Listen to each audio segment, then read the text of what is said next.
नमस्कार। मैं रामदुलार सिंह। आप देख रहे हैं आवाज बुलंद। इस समय हम उत्तर प्रदेश के देवरिया जिले में तिनुआ गांव में उपस्थित हैं और हमारे साथ में भाजपा के विधायक करखना रामपुर मौजूद हैं। साथ में बीजेपी के मंडल अध्यक्ष राजेश कुशवाहा, जो बैकुंठपुर क्षेत्र के मंडल अध्यक्ष हैं, वो भी मौजूद हैं।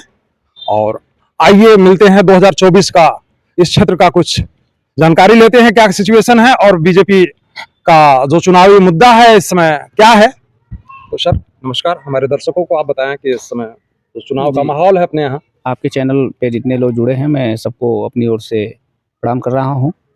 देखिए, हमारी जो सरकार है, जो हमारी पार्टी हमेशा गांव गरीब के लिए समर्पित है। जो पंडित दीनदयाल उपाध्याय जी ने सपना देखा था, अंत्योदय, आज हमारी सरकार उसी अंत्योदय पर काम कर रही है, जिसमें समाज का जो ऐसा तबका जिसके पास अभी तक सरकार की योजनाएं नहीं पहुंच पाई थी, उनको कैसे मूल धारा में लाया जाए, ऐसे लोगों के लिए हमारी सरकार काम कर रही है। तो इस समय जो चुनावी माहौल बन रहा है, वो चुनावी माहौल की स्थिति क्या आपके जो सर्किल का है, क्या सिचुएशन बन रहा है? हम लोग 4 लाख से अधिक वोट पाकर ये सीट जीत रहे हैं, ये देवरिया लोकसभा। जी। हम तो पूरी उत्तर प्रदेश की 80 की 80 सीटें जीतने जा रहे हैं इस बार। ये पूरा यूपी सफाया होगा, विपक्ष का नामो निशान नहीं रहेगा। भारतीय जनता पार्टी सभी 80 सीटें जीतकर पूरे देश में 400 से अधिक सीटें लाकर फिर एक बार नरेंद्र मोदी को देश की जनता प्रधानमंत्री बनाने जा रही है। तो सर, ये जो लोगों का कहना है कि युवा वर्ग के लोग कुछ जो पहले से बीजेपी के सपोर्टर रहे, या जो ये बात चल रही है कि एक खासा वर्ग जो है विरोध में है, तो जिनके सपोर्ट से जिनकी जो चुनावी समीकरण है उसमें ये देखा है कि जितने से बीजेपी यूपी में जीती है, लगभग उतने ही लोग लगभग विरोध में जा रहे हैं। तो इसका क्या? देखिए, हमारी पार्टी सबका साथ, सबका विकास और सबके विश्वास के लिए काम करती है, और हमारे पार्टी के लिए देश की जनता न जाति है न धर्म है, हर व्यक्ति के लिए हमारी सरकार काम कर रही है। और उन्हीं योजनाओं के बल पर जो हम क्षेत्र में विकास काम कर रहे हैं, उन विकास कार्यों की बदौलत जो हम गरीब कल्याण के लिए काम कर रहे हैं, जो आम आदमी के जीवन में परिवर्तन के लिए काम कर रहे हैं, उसके आधार पर देश की जनता मोदी जी को तीसरी बार प्रधानमंत्री बनाने जा रही है। तो क्या ये जो क्षत्रिय समाज है जिनका विरोध प्रबल रूप से देखा गया है, तो क्या वो प्रभावित आपको नहीं करेगा? पूरा क्षत्रिय समाज भारतीय जनता पार्टी के साथ है, किसी का कोई विरोध नहीं है। हमारे जिस जनपद में हम लोग हैं, इस जनपद के जिलाध्यक्ष भी हमारे क्षत्रिय समाज से आते हैं।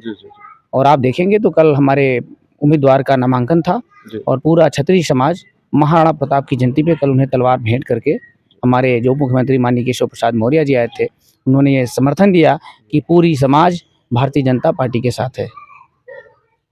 तो अभी फिलहाल इस क्षेत्र के वासियों से, जनता से क्या आप अनुरोध करना चाहेंगे? मैं तो अपने क्षेत्र की महान जनता से यही कहूँगा कि जब जब भी आप देश के लिए, राष्ट्र के लिए, समाज के लिए वोट दिए हैं, तब तब देश में एक नई क्रांति आई है और कोई नरेंद्र मोदी जैसा व्यक्ति प्रधानमंत्री बना है और कोई मेरे जैसे सामान्य परिवार का बेटा यहाँ से विधायक हुआ है।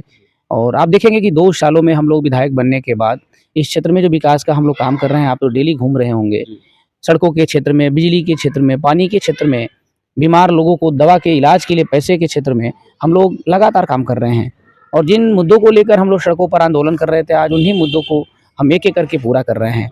तो मैं क्षेत्र की जनता से यही चाहूँगा कि आप यदि भारतीय जनता पार्टी को जिस तरह से मोदी जी पर विश्वास करके वोट देते आए हैं, आने वाले समय में भारतीय जनता पार्टी एक ऐसी पार्टी है जो देश में समतामूलक समाज का निर्माण कर सकती है।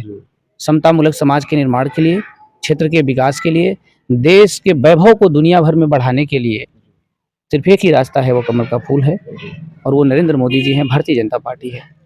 तो मैं सबसे यही कहूँगा कि जो 1 जून को हमारे देवरिया में जो चुनाव होने जा रहे हैं लोकसभा के, हमारे सभी सीटों पर आप सब लोग भारतीय जनता पार्टी के चुनाव चिन्ह का बटन दबाकर और हमारे सभी उम्मीदवारों को जिताएं, ताकि आने वाले समय में हम यूपी की 80 सीटें, देश की 400 से अधिक सीटें जीतकर देश में एक सशक्त और मजबूत सरकार बनाएं, जिससे देश मजबूत हो। ये एक बात आ रही है जो युवाओं के नौकरी के लेकर के कहीं कहीं कुछ युवा गुमराह हो रहे हैं, नाराजगी अपना अपना व्यक्तित्व अपने हिसाब से लोग व्यक्त कर रहे हैं। तो क्या युवाओं के रोजगार पे क्या हमारी सरकार या आपकी सरकार जो देखिए, जनता जिसे वोट देती है, क्या रणनीति? जनता जिसे वोट देती है उससे उसकी उम्मीदें होती हैं। और यदि कोई व्यक्ति हमसे नाराज हो रहा है तो वो तभी नाराज होता है जब उसको अपनत्व रहता है। तो जो नाराज होने वाले युवा हैं उनको भारतीय जनता पार्टी से अपनत्व है। वो उनकी नाराजगी सरकार से नहीं है, वो चाहते हैं कि हमारे देश में और रोजगार आए, हमारे देश के युवाओं को नौकरी मिले, और उस क्षेत्र में हमारी सरकार बहुत बड़े मार्जिन पे काम कर रही है।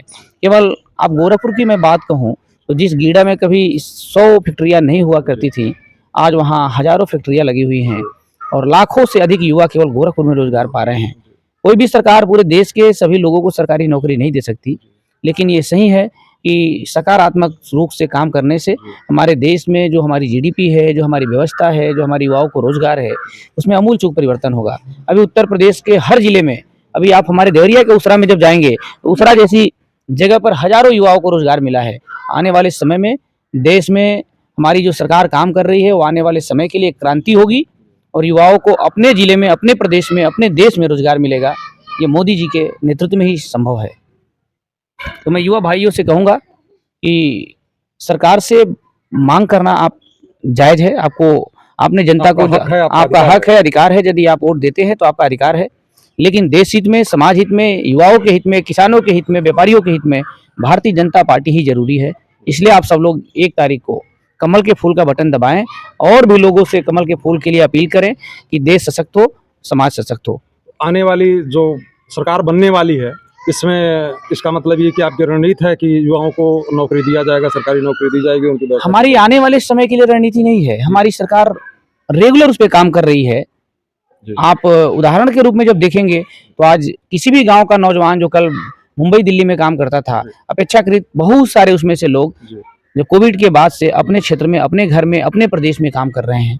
ये रोजगार की बात नहीं कर रहा था मैं, सरकारी गवर्नमेंट जो के लिए जो लड़के घूम रहे हैं, मैं उनकी बात कर रहा हूँ कि क्या अगला बार अगर यदि सरकार आई तो सरकार हर समय अपने वादे पे खरा उतरती है। सरकार ने जितने वादे किए अपने एक-एक वादे पूरे कर रही है और आने वाले समय में जो हमारी घोषणा पत्र है, जो हमारी सरकार की सोच है, मंशा है, उसमें युवा प्रमुख है। तो जैसा कि आप लोगों ने सुना और योजना इनकी है, जो इन्होंने बताया कि हमारा जो मैनिफेस्टो है उसके अनुसार लगातार कार्य कर रही है हमारी सरकार, और जो भी शिकायतें हैं भविष्य में उनकी शिकायतें दूर करने के प्रयास की जाएगी। इसलिए आप सोच समझ करके उचित व्यक्ति चुनें, उचित प्रत्याशी चुनें और उसको वोट करें, वोट निश्चित करें और मतदान के दिन एक दूसरे के साथ प्रेम बरसाते हुए, प्रेम लेते हुए, प्रेम देते हुए, सामाजिक सौहार्द कायम करते हुए वोट निश्चित करें। नमस्कार, जय हिंद, जय भारत। मिलते हैं अगले वीडियो में। जय जवान, जय किसान।